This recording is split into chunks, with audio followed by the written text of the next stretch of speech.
why study Israel? We're discovering that the subject of Israel actually helps us understand the gospel, helps us understand God's redemptive plan, and even actually helps us engage in God's mission in a more robust way as we gain understanding. And in this session, what we want to look at is the way God's actually using the story of Israel, both its past, its present, and its future, actually is one of the ways that he preaches the gospel to the nations.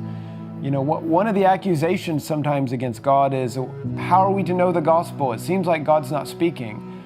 But the reality is God actually is speaking. We're often just too dull to hear. So for example, he's spoken to us first of all in the person of his son. That is God's ultimate statement to the earth, to the nations of the earth. Secondly, he speaks to us through the Bible, the written record of his dealing with humanity. That's the second, I would say, biggest way he's spoken to us. But the third way is he actually communicates the gospel through the story of Israel. You know, in other words, the nations of the earth are like God's immersive classroom. You know, he's a teacher. He's actually put you and I into the earth as an immersive classroom. Like the psalmist says, the heavens declare the glory of God. Like we're in this classroom and we can actually gain insight into the knowledge of God through what's happening around us. God loves to teach and relate to us in that personal level. And this is why when Paul considers Israel's story in Romans chapter 11, verses 33 to 34, he says this: "Oh, the depths of the riches and wisdom and knowledge of God, how unsearchable are his judgments and how inscrutable his ways. For who has known the mind of the Lord, and who has been his counselor?" And so Paul's considering Israel's story in that chapter, and Israel's story is causing Paul to reflect on the knowledge of God. It's actually causing Paul to worship.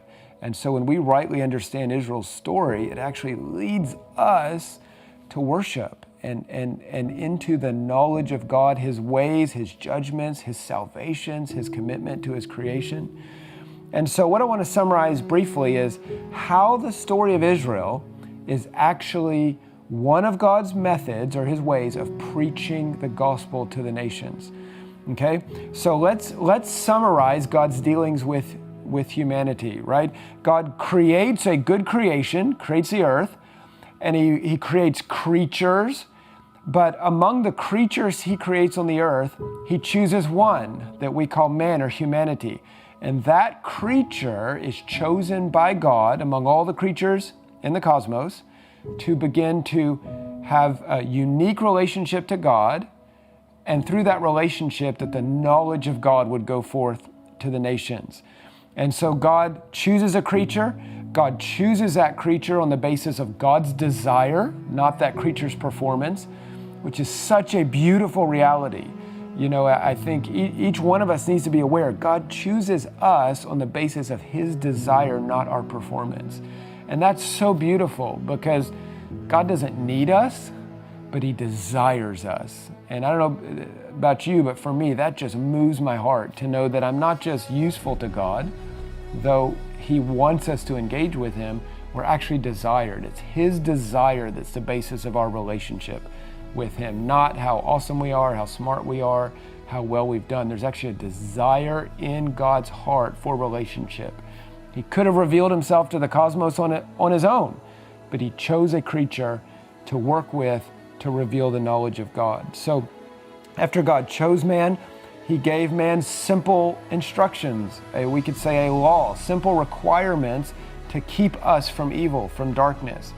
But we all know what happened is mankind violated those requirements. We fell, we embraced darkness and wickedness, and that broke our perfect communion we had with God. But when we fell, God didn't abandon us because God had chosen us on his desire, not on our performance. And so God immediately went into a rescue mode, a plan to redeem humanity, to provide a way of salvation.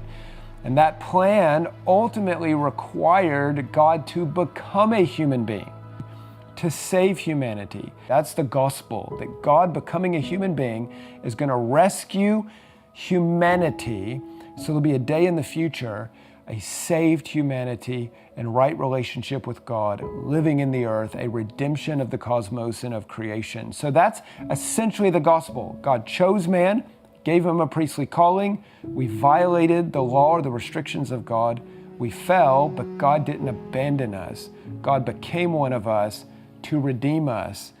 And he's ultimately going to redeem humanity in that process. So now when you look at the story of Israel, when Israel fell or embraced wickedness, God actually decided to become an Israelite to rescue Israel, right? And when Jesus became an Israelite, he set into motion the redemption of Israel, just as he's redeeming humanity. A day must come when Israel is saved. The glory of God is actually at stake in his ability to redeem humanity and his ability to redeem Israel. Israel's story can't just end with Israel's failure. It has to end with Israel's salvation. Why? Because that's the gospel. And God's preaching the gospel to the nations by saying, look at how I deal with Israel. Look at my story with Israel.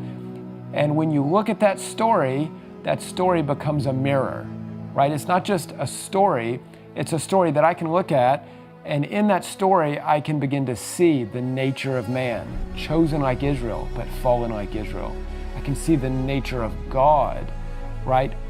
Choosing Israel, choosing man, pursuing Israel, pursuing man, and then God in his own strength and his own might providing us salvation. So again, this is why Israel's story is so important. It's a preaching of the gospel to the nations. It's why it's so important how it ends. It must end in God demonstrating the glory of his salvation over and above the failure of man's rebellion. That's why it's so important for us to perceive, understand the story, and know how that story has to end. It can't end in Israel's failure. It has to end in God's salvation.